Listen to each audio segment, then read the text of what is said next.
بسم اللہ الرحمن الرحیم۔ السلام علیکم۔ ہائی فرینڈز، میرا نام وقاص احمد ہے۔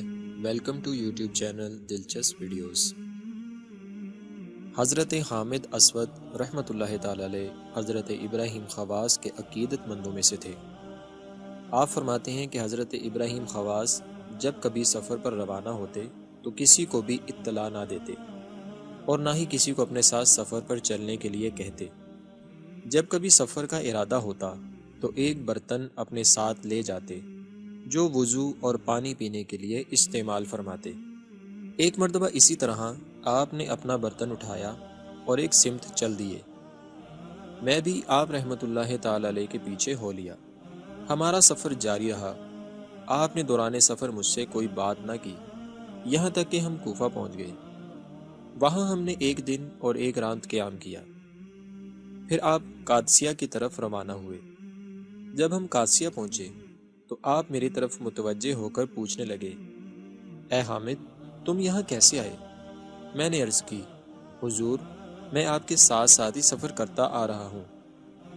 میں سارے سفر میں آپ کے ساتھ رہا ہوں۔ آپ نے فرمایا، میرا ارادہ تو حج کرنے کا ہے، اگر اللہ نے چاہا تو اب میں مکہ مکرمہ کی طرف جاؤں گا۔ تو میں نے عرض کی، حضور، انشاءاللہ تعالی میں بھی آپ کے ساتھ مکہ شریف چلوں گا۔ چنانچہ ہم سوئے حرم روانہ ہوئے اور مسلسل دن رات سفر کیا۔ ہمارا سفر اسی طرح جاری و ساری تھا۔ مکہ مکرمہ قریب سے قریب تر ہوتا جا رہا تھا۔ اچانک ہمیں راستے میں ایک نوجوان ملا۔ وہ بھی ہمارے ساتھ ساتھ چلنے لگا۔ وہ ہمارے ساتھ ایک دن اور ایک رات سفر کرتا رہا، لیکن راستے میں اس نے ایک بھی نماز نہ پڑھی۔ یہ دیکھ کر حضرت ابراہیم خواص نے اس سے کہا، اے نوجوان، تو کل سے ہمارے ساتھ ہے، لیکن تو نے ایک بھی نماز نہ پڑھی، حالانکہ نماز حج سے بھی زیادہ اہمیت کی حامل ہے۔ اس نوجوان نے جواب دیا، اے شیخ، مجھ پر نماز فرض نہیں۔ آپ نے پوچھا، کیا تو مسلمان نہیں؟ اس نے جواب دیا، نہیں، بلکہ میں نصرانی ہوں، یعنی ایک عیسائی ہوں، اور میں اس جنگل بیابان میں یہ دیکھنے آیا ہوں کہ میں توکل میں کتنا کامل ہوں اور مجھے میرے پروردگار پر کتنا بھروسہ ہے، کیونکہ میرا نفس مجھ سے کہتا ہے کہ تو توکل میں بہت کامل ہے، لیکن میں نے نفس کی بات پر یقین نہ کیا اور یہ تہیہ کر لیا کہ اپنے آپ کو آزماؤں گا اور کسی ایسی جگہ جاؤں گا جہاں میرے اور میرے رب کے سوا کوئی نہ ہو، پھر وہاں دیکھوں گا کہ میرے اندر کتنا توکل ہے۔ چنانچہ میں اس جنگل بیابان میں آ گیا ہوں اور اپنے آپ کو آزما رہا ہوں۔ اس نوجوان کی یہ بات سن کر حضرت ابراہیم خواص رحمۃ اللہ تعالی علیہ وہاں سے اٹھے اور چلتے ہوئے مجھ سے فرمایا، اسے اس کے حال پر چھوڑ دو۔ نوجوان بھی ہمارے ساتھ ہی چلنے لگا۔ حرم شریف سے قریب وادی مرہ میں پہنچ کر آپ نے اپنے پرانے کپڑے اتار کر دھوئے، پھر وضو کرنے کے بعد اس نوجوان سے پوچھا، تمہارا نام کیا ہے؟ اس نے جواب دیا، عبد السمیع۔ آپ نے فرمایا، اے عبد السمیع، اب حرم شریف کی حد شروع ہونے والی ہے اور کفار کا داخلہ حرم شریف میں حرام ہے، جیسا کہ اللہ نے اپنی آخری کتاب میں ارشاد فرمایا ہے، مشرک نیر ناپاک ہیں تو اس برس کے بعد وہ مسجد حرام کے پاس نہ آنے پائیں، لہٰذا تم اب یہیں رکو اور ہرگز ہرگز حرم شریف میں داخل نہ ہونا۔ اگر تم داخل ہوئے تو ہم حکام سے تمہاری شکایت کر دیں گے۔ اتنا کہنے کے بعد ہم نے اس نوجوان کو وہیں چھوڑا اور ہم مکہ مکرمہ کی نور بار اور مشک بار فضاؤں میں داخل ہو گئے۔ پھر ہم میدان عرفات کی جانب روانہ ہوئے۔ وہاں حاجیوں کا ہجوم تھا۔ اچانک ہم نے اسی نوجوان کو میدان عرفات میں دیکھا۔ اس نے حاجیوں کی طرح احرام باندھا ہوا تھا اور بے تابانہ نظروں سے کسی کو تلاش کر رہا تھا۔ جو ہی اس نے ہمیں دیکھا، فوراً ہمارے پاس چلا آیا اور حضرت ابراہیم خواص کی پیشانی کو بوسہ دینے لگا۔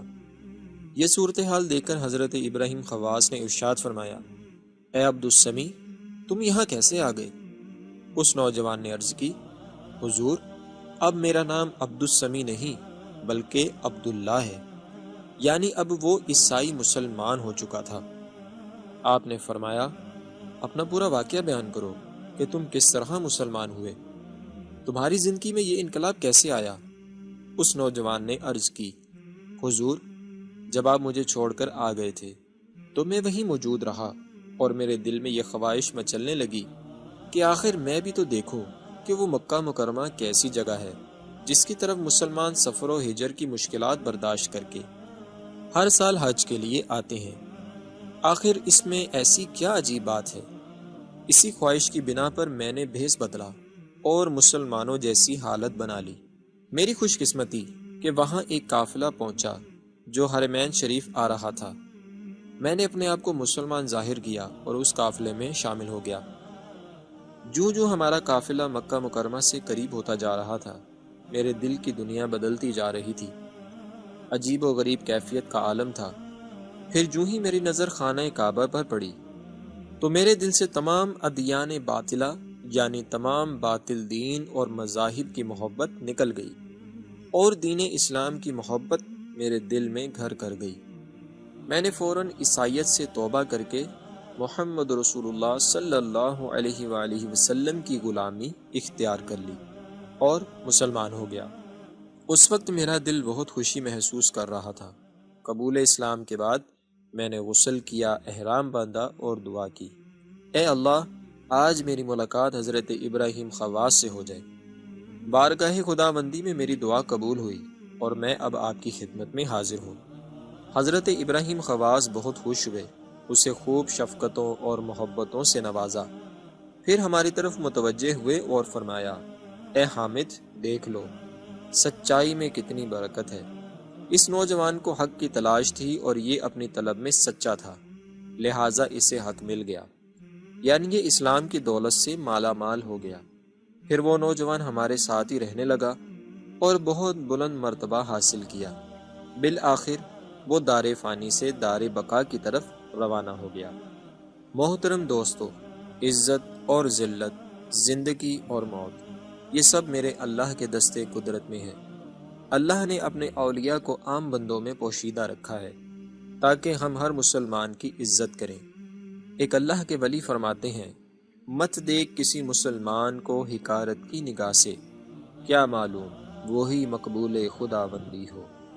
اور حدیث پاک کے مفہوم کے مطابق ایک مومن کی عزت کعبۃ اللہ شریف سے بھی زیادہ ہے۔ مطلب یہاں سمجھانے کے لیے مومن کی عزت بیان کی گئی ہے کہ مسلمان کا دل نہ دکھاؤ، کہ مسلمان کا دل دکھانا کبیرہ گناہ ہے، مگر ہمیں اس کا نہ کچھ احساس ہے اور نہ ہی کوئی پاس ہے۔ کسی مسلمان کی دل آزاری کرتے وقت لوگ ذرا بھی نہیں چوکتے، سخت الفاظ دل پر تلوار کا سا وار کرتے ہیں اور نرم الفاظ زخم کا مرہم ثابت ہوتے ہیں۔ تلوار کا زخم بھر جاتا ہے مگر زبان کا زخم بڑی مشکل سے بھرتا ہے۔ تو محترم دوستو، کسی مسلمان کا دل نہ دکھایا کریں۔ نرم لہجہ اور خوش اخلاقی بڑی نعمت ہے۔ اچھے اخلاق والوں کو جنت کے درمیانی حصہ میں جگہ دی جائے گی۔ الحمدللہ ہم مسلمان ہیں اور ہم مومن ہیں۔ اللہ کریم ہمارے ایمان سلامت رکھے، آمین۔ اللہ رب العزت کی پاک اور بلند بارگاہ میں دعا ہے کہ اللہ کریم ہمارا اس واقعے کو بیان کرنا اور آپ دوستوں کا سننا اپنی پاک اور بلند بارگاہ میں قبول فرمائیں اور ہمیں اس پر عمل کی توفیق عطا فرمائیں۔ دوستو، اگر آپ کو ہماری یہ ویڈیو پسند آئے تو اس ویڈیو کو لائک اور شیئر ضرور کریں۔ ویڈیو کے نیچے دیے گئے لال رنگ کے بٹن کو دبا کر ہمارے چینل کے سبسکرائبر بن جائیں اور ساتھ دیے گئے گھنٹی کے بٹن کو بھی پریس کر دیں تاکہ آپ کو ہماری نئی آنے والی ویڈیوز کا نوٹیفیکیشن بآسانی مل جایا کرے۔ اب تک کے لیے اتنا ہی، ایک نئی ویڈیو کے ساتھ پھر حاضر ہوں گے۔ اپنا بہت سارا خیال رکھیے گا۔ فی امان اللہ۔